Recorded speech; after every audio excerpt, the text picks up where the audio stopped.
Hi ಎಲ್ಲೋ ನಮಸ್ತೆ. ಎಲ್ಲರಿಗೂ ನಿಮ್ಮ ಪ್ರೀತಿಯ ದಿವ್ಯ ಮಾಡುವ ನಮಸ್ಕಾರಗಳು.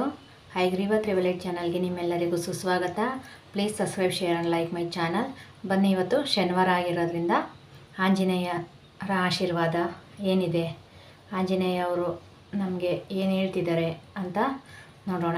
ಕ್ಯಾಂಡಲ್ ರೀಡಿಂಗಲ್ಲಿ ಮನಸ್ಸಲ್ಲೇ ಆಂಜನೇಯನ ನೆನೆಸ್ಕೊಂಡು ಈ ರೀಡಿಂಗ್ನ ನೋಡಿ, ಆವಾಗ ನಿಮಗೆ ಈ ವಿಡಿಯೋ ರೆಸನೆಟ್ ಆಗುತ್ತೆ.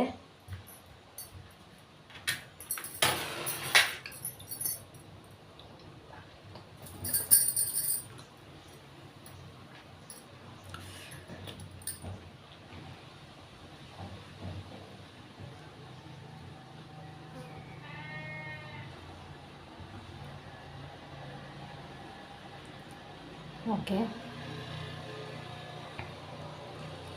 ಯಾರಿಗಾದರೂ ಬೆಟ್ಟದ ಮೇಲಿರೋ ಆಂಜನೇಯನಿಗೆ ಹೋಗಬೇಕು ಅಂತ ಅಂದ್ಕೊಂಡಿದ್ರೆ ಹೋಗಿದ್ದು ಬನ್ನಿ. ಇಲ್ಲಿ ಅದ್ದಿನಕಲ್ಲು ಹನುಮಂತರಾಯ ಸ್ವಾಮಿ ದೇವಸ್ಥಾನ ಕಾಣ್ತಿದೆ ನನಗೆ. ಬೆಟ್ಟದ ಮೇಲಿರೋ ಆಂಜನೇಯಂಗೆ ಯಾರಾದರೂ ಆರಕೆ ಮಾಡ್ಕೊಂಡಿದ್ರೆ ದಯವಿಟ್ಟು ಹೋಗಿ ನಿಮ್ಮ ಆರಕೆನ ತೀರಿಸಿ ಬನ್ನಿ. ಮತ್ತು ಯಾರಾದರೂ ಆಂಜನೇಯಂಗೆ ಗದೆ ಆ ಥರ ಕೊಡ್ತೀನಿ ಅಂತ ಅಂದ್ಕೊಂಡಿದ್ರೆ ಕೊಡೋದ್ರಿಂದ ಕೂಡ ತುಂಬ ಒಳ್ಳೆಯದಾಗುತ್ತೆ. ಕೆಲವರು ದುಷ್ಟಶಕ್ತಿಗಳಿಗೆ ಆಂಜನೇಯ ಅವರ ಗದೆಯಿಂದನೇ ಶಿಕ್ಷೆನ ಕೊಡ್ತಾರೆ ಅಂತ ಕೂಡ ಇಲ್ಲಿ ಹೇಳ್ತಿದ್ದಾರೆ.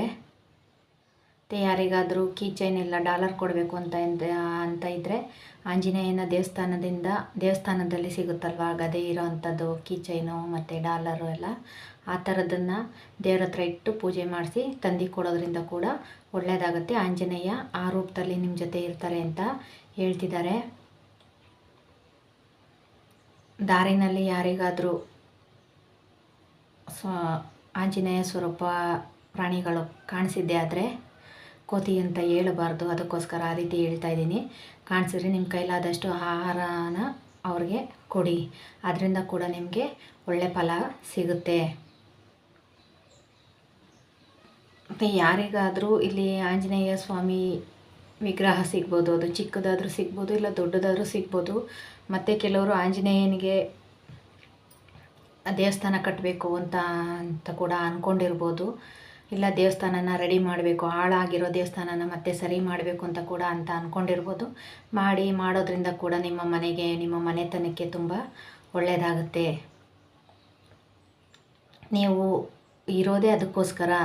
ನಿಮಗೆ ಇಂಪಾರ್ಟೆಂಟ್ ಆಗಿರೋ ಕರ್ತವ್ಯನೇ, ನಿಮ್ಮ ಕರ್ತವ್ಯನೇ ಅದು ಅಂತ ಕೂಡ ಇಲ್ಲಿ ಆಂಜನೇಯ ಅವರು ಹೇಳ್ತಿದ್ದಾರೆ. ನನ್ನ ಗುಡಿನ ನೀನು ಸ್ಥಾಪನೆ ಮಾಡೋ ಸಲುವಾಗಿ ನೀನು ಇನ್ನೂ ಇಲ್ಲಿ ಇದ್ದೀಯಾ, ಅದೇ ನಿನ್ನ ಕರ್ತವ್ಯ ಆಗಿದೆ ಅಂತ ಕೂಡ ಇಲ್ಲಿ ಆಂಜನೇಯ ಹೇಳ್ತಿದ್ದಾರೆ.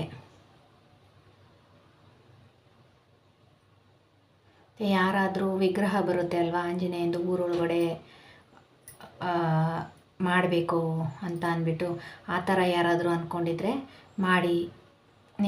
ಹಾಗೆ ಮಾಡಿದಂಥ ಆ ಥರ ವಿಗ್ರಹನ ನಿಮ್ಮ ಊರೊಳಗಡೆ ನೀವು ಮಾಡಿದ್ದೇ ಆದರೆ ನಿಮ್ಮ ಊರಿನಲ್ಲಿ ಇರುವಂತಹ ಕೆಟ್ಟದ್ದು ಅಥವಾ ನಿಮ್ಮ ಊರಿಗೆ ಯಾವುದೇ ರೀತಿ ಕಾಯಿಲೆಗಳು ಬರದೇ ಇರೋವಂಥದ್ದು, ಊರಿನಲ್ಲಿ ಏಳಿಗೆ ಆಗ್ತಿಲ್ಲ ಅಂತಕ್ಕಂಥದ್ದು ಎಲ್ಲದನ್ನು ಅವ್ರಿಗೆ ಅದನ್ನು ಎಳ್ಕೊಂಡು ಒಳ್ಳೆಯದಾಗೋ ರೀತಿ ಮಾಡ್ತೀನಿ ಅಂತ ಹೇಳ್ತಿದ್ದಾರೆ. ಏನೇ ಕೆಟ್ಟ ಶಕ್ತಿ ಇರ್ಬೋದು, ದುಷ್ಟಶಕ್ತಿ ಇರ್ಬೋದು, ಅದನ್ನು ಎದುರಿಸೋದಕ್ಕೆ ಆಂಜನೇಯರ ಒಂದೇ ಒಂದು ಒದೆ ಸಾಕು. ಅವರ ಒಂದೇ ಒಂದು ದೃಷ್ಟಿಯಿಂದನೇ ಎಲ್ಲ ಪರಿಹಾರ ಆಗುತ್ತೆ. ಅದಕ್ಕೋಸ್ಕರ ಯಾರಾದರೂ ಗದೆನ ಮಾಡಿಸ್ಕೊಡ್ಬೇಕು, ವಿಗ್ರಹನ ಕಟ್ಟಬೇಕು, ದೇವಸ್ಥಾನನ ರೆಡಿ ಮಾಡಬೇಕು ಅಂತ ಅಂದ್ಕೊಂಡಿದ್ರೆ ದಯವಿಟ್ಟು ಆ ಕೆಲಸದ ಕಡೆ ಗಮನನ ಕೊಡಿ. ಅದ್ರ ಕಡೆ ಗಮನ ಕೊಟ್ಟು ಅದನ್ನು ಪೂರ್ತಿಯಾಗಿ ಮಾಡಿ ಆಂಜನೇಯನಿಗೆ ಅಭಿಷೇಕ ಕೂಡ ಮಾಡಿಸಿ. ಕೆಲವ್ರಿಗೆ ಮಾಡಬೇಕು ಅಂತ ಅಂದ್ಕೊಂಡಿದ್ರೆ ದಯವಿಟ್ಟು ಕೆಲವರು ಆಂಜನೇಯನಿಗೆ ಅಭಿಷೇಕ ಮಾಡಿಸಿ ಆ ಅಭಿಷೇಕದ ಪ್ರಸಾದನ ನೀವು ಸ್ವೀಕರಿಸಿ, ಕುಂಕುಮಾರ್ಚನೆ ಮಾಡಿಸಿ. ಆಂಜನೇಯನ ಮೇಲೆ ತುಳಸಿ ಇಟ್ಟಿರ್ತಾರೆ ಅಲ್ವಾ, ಆ ತುಳಸಿನ ತಂದು ಮನೆಯಲ್ಲಿ ಇಟ್ಕೊಂಡಿದ್ದೆ ಆದರೂ ಕೂಡ ನಿಮಗೆ ಒಳ್ಳೆಯದಾಗುತ್ತೆ, ಒಳ್ಳೆ ಫಲಗಳು ನಿಮಗೆ ಸಿಗುತ್ತೆ ಅಂತ ಹೇಳ್ತಿದ್ದಾರೆ. ಆಂಜನೇಯನ ಶಕ್ತಿ ಎಷ್ಟಿದೆ ಅಂತ ಅಂದರೆ ಆ ಶಕ್ತಿನ ನಿಮ್ಮೊಳಗಡೆ ಅವರು ನೋಡೋದಕ್ಕೋಸ್ಕರ ಕಾಯ್ತಿದ್ದಾರೆ. ನನ್ನ ಶಕ್ತಿನ ನಾನು ತೋರಿಸೋದಕ್ಕೂ ಮುಂಚೆ ನಿನ್ನಲ್ಲಿರೋ ಶಕ್ತಿನ ನಿಮಗೆ ತೋರಿಸ್ಬೇಕು, ನಿಮ್ಮಲ್ಲಿರೋಂಥ ಶಕ್ತಿನ ನೀನು ಏನು ಅನ್ನೋದನ್ನು ನಿಮಗೆ ತೋರಿಸ್ಬೇಕು ಅಂತ ಅವರು ಹೇಳ್ತಿದ್ದಾರೆ. ಮತ್ತು ಇಲ್ಲಿ ಯಾರೋ ಗಂಡು ಮಗು ಆಗೋದ್ರಲ್ಲಿ ಕೂಡ ಇದೆ.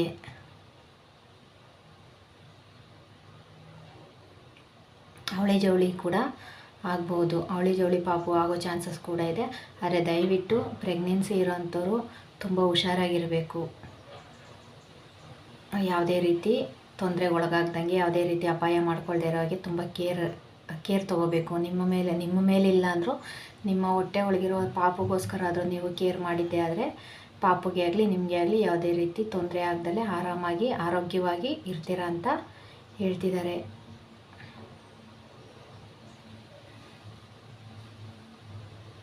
ಕೆಲವರಲ್ಲಿ ಆಂಜನೇಯ ಸ್ವಾಮಿ ಹೆಸರಲ್ಲಿ ಹರಸೇವೆ ಮಾಡೋ ಅಂಥವ್ರು ಕೂಡ ಮಾಡಬೇಕು ಅಂತ ಕೂಡ ಅಂದ್ಕೊಂಡಿರ್ಬೋದು. ಮತ್ತು ಆಂಜನೇಯನಿಗೆ ಪೂಜೆ ಮಾಡೋ ಅಂಥವ್ರು ಕೂಡ ಈ ರೀಡಿಂಗ್ನ ನೋಡ್ತಿರ್ಬೋದು. ಆ ಥರ ಹರಕೆ ಮಾಡ್ಕೊಂಡಿರೋರು ಕೂಡ ಮಾಡಿ, ಒಳ್ಳೆಯದಾಗುತ್ತೆ. ನಿಮ್ಮ ಕೈಲಾಗಲಿಲ್ಲ ಅಂದರೆ ಕೆಲವರು ಸಹಾಯನೂ ತಗೊಳ್ಳಿ, ಸಹಾಯ ಮಾಡ್ತಾರೆ. ಆದರೆ ಯಾವುದೇ ಕಾರಣಕ್ಕೂ ಮಾಡಬೇಕು ಅಂತ ಅಂದ್ಕೊಂಡಿರೋ ಸೇವೆನ ಅರ್ಧದಲ್ಲಿ ಕೈ ಬಿಡಬೇಡಿ, ನಿಲ್ಲಿಸಬೇಡಿ. ದೊಡ್ಡ ಮಟ್ಟದಲ್ಲಾಗಲಿಲ್ಲ ಅಂದರೂ ಪರವಾಗಿಲ್ಲ, ಸಣ್ಣ ಮಟ್ಟದಲ್ಲಾದರೂ ಪರವಾಗಿಲ್ಲ.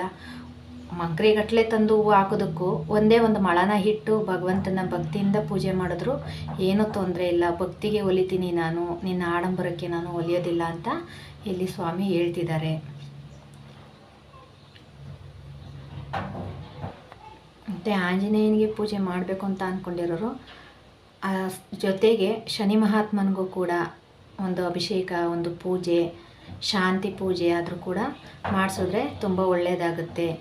ಶನಿ ಪ್ರಭಾವ ಈ ಸದ್ಯದ ಸಮಯದಲ್ಲಿ ಸರಿ ಇಲ್ಲದೇ ಇರೋದ್ರಿಂದ ಆದಷ್ಟು ಎಲ್ಲರೂ ಕೂಡ ಶನಿ ಮಹಾತ್ಮನಿಗೆ ಒಂದು ಶಾಂತಿ ಪೂಜೆ ಆದರೂ, ಅಭಿಷೇಕ ಆದರೂ, ಪೂಜೆ ಆದರೂ ಮಾಡೋದ್ರಿಂದ ಅಥವಾ ಶನಿವಾರ ಎಳಬತ್ತಿ ಹಚ್ಚೋದ್ರಿಂದ ಕೂಡ ನಿಮಗೆ ಶನಿ ಮಹಾತ್ಮರ ಪ್ರಭಾವ ಯಾವುದೇ ರೀತಿ ತೊಂದರೆ ಆಗೋದಿಲ್ಲ ಅಂತ ಕೂಡ ಇಲ್ಲಿ ಹೇಳ್ತಿದ್ದಾರೆ. ದಿನ ಮಾಡೋಕ್ಕಾಗಲ್ಲ ಅಂದರೂ ಶನಿವಾರ, ವಾರಕ್ಕೆ ಒಂದು ದಿನ ಸಂಜೆ ಹೋಗಿ ದೇವಸ್ಥಾನಕ್ಕೆ ದೀಪ ಹಚ್ಚಿ, ಎಳ್ಳು ದೀಪ ಹಚ್ಚಿ ಬರೋದ್ರಿಂದ ಕೂಡ ನಿಮಗೆ ಒಳ್ಳೆ ಪ್ರತಿಫಲ ಇದೆ. ಅವರ ಕೆಟ್ಟ ಪ್ರಭಾವ ಯಾವುದೇ ರೀತಿ ನಿಮಗೆ ಬೀರೋದಿಲ್ಲ ಅಂತ ಕೂಡ ಇಲ್ಲಿ ಅನ್ನಿಸ್ತಿದೆ.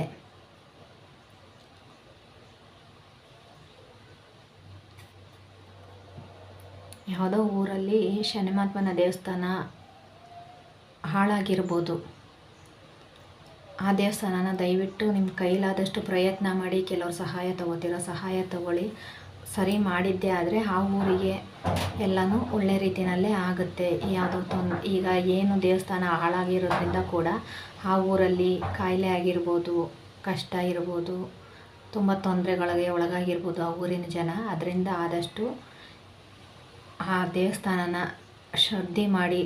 ಸರಿ ಮಾಡಿ ಶುದ್ಧಿ ಮಾಡಿ ಮತ್ತೆ ದೇವರನ್ನು ಪೂಜಿಸಿದ್ದೇ ಆದರೆ ಆ ಊರಿನಲ್ಲಿ ಈಗ ಏನೇನು ಸಮಸ್ಯೆ ಇದೆ ಆ ಸಮಸ್ಯೆ ಎಲ್ಲ ನಾನು ಪರಿಹಾರ ಮಾಡ್ತೀನಿ. ನನಗೆ ಪೂಜೆ ಬೇಕು, ನನಗೆ ಗುಡಿ ಬೇಕು ಅಂತ ಕೇಳ್ತಿದ್ದಾರೆ. ಯಾಕಂದರೆ ಪ್ರತಿಯೊಬ್ಬ ವ್ಯಕ್ತಿಗೆ, ಮನುಷ್ಯನಿಗೆ ಒಂದು ಮನೆ ಇದೇ ಥರ ಇರಬೇಕು ಅಂತ ಅಂದಮೇಲೆ ಭಗವಂತನಿಗೂ ಇರಬೇಕಲ್ವ.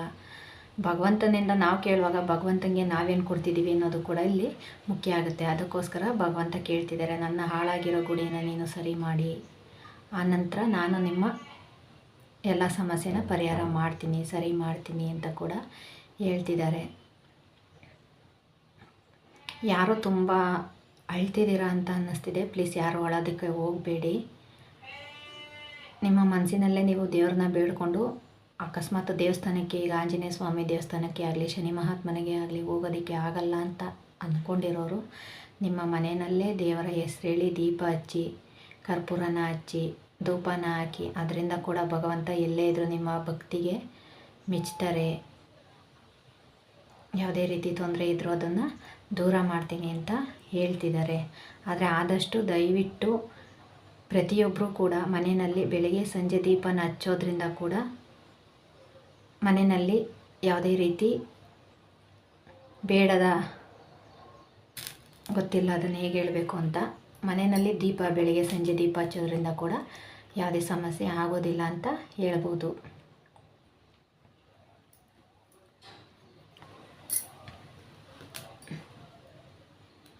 ಈಗ ಆಂಜನೇಯನಿಗೆ ತುಳಸಿ ಹಾರನ ಕೊಟ್ಟು ಬನ್ನಿ.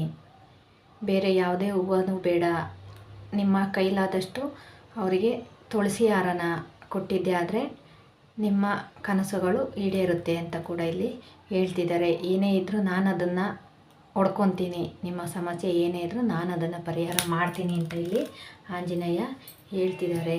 ತುಳಸಿ ತುಂಬ ಶ್ರೇಷ್ಠ ಆಗಿರೋದ್ರಿಂದ ಸ್ವಾಮಿಗೆ ತುಳಸಿ ಹಾರನ ಕೊಟ್ಟು ಬನ್ನಿ ಅಂತ ಹೇಳ್ತಿದ್ದಾರೆ. ಮತ್ತು ಯಾರೋ ಮದುವೆ ಬಗ್ಗೆ ಯೋಚನೆ ಮಾಡ್ತಿದ್ದಾರೆ, ಅದ್ರ ಬಗ್ಗೆ ನೀವು ಯೋಚನೆ ಮಾಡಬೇಡಿ. ಸ್ವಾಮಿ ಆಶೀರ್ವಾದ ನಿಮ್ಮ ಮೇಲೆ ಇರೋದ್ರಿಂದ ಆದಷ್ಟು ಬೇಗ ಆಗಸ್ಟ್ ಒಳಗಡೆ ಈ ಆಷಾಢ ಕಳೆದು ಶ್ರಾವಣ ಶುರುವಾಗಿ ಶ್ರಾವಣ ಮುಗಿಯೋದ್ರೊಳಗಡೆ ನಿಮ್ಮ ಮದುವೆ ಆಗುತ್ತೆ ಅಂತ ಕೂಡ ಇಲ್ಲಿ ಹೇಳ್ತಿದ್ದಾರೆ. Thank you so much all. ಎಲ್ರಿಗೂ ಇಷ್ಟ ಆಯಿತು ಅಂತ ಅಂದ್ಕೊತೀನಿ. ಓನ್ಲಿ ಜನರಲ್ ರೀಡಿಂಗ್ ಆಗಿರುತ್ತೆ. ಯಾರಿಗೆ ಇಷ್ಟ ಆಯಿತು, ಯಾರಿಗೆ ರೆಸನೇಟ್ ಆಯಿತು ಅವ್ರು ಮಾತ್ರ ತೊಗೊಳ್ಳಿ, ರೆಸನೇಟ್ ಆಗಿಲ್ಲ ಅಂದರೆ ಬೇಡ. Please subscribe, share and like my channel. ಎಲ್ರಿಗೂ ಒಳ್ಳೆಯದಾಗಲಿ. ಸರ್ವೇ ಜನ ಸುಖಿನೋ ಭವಂತು. Thank you so much.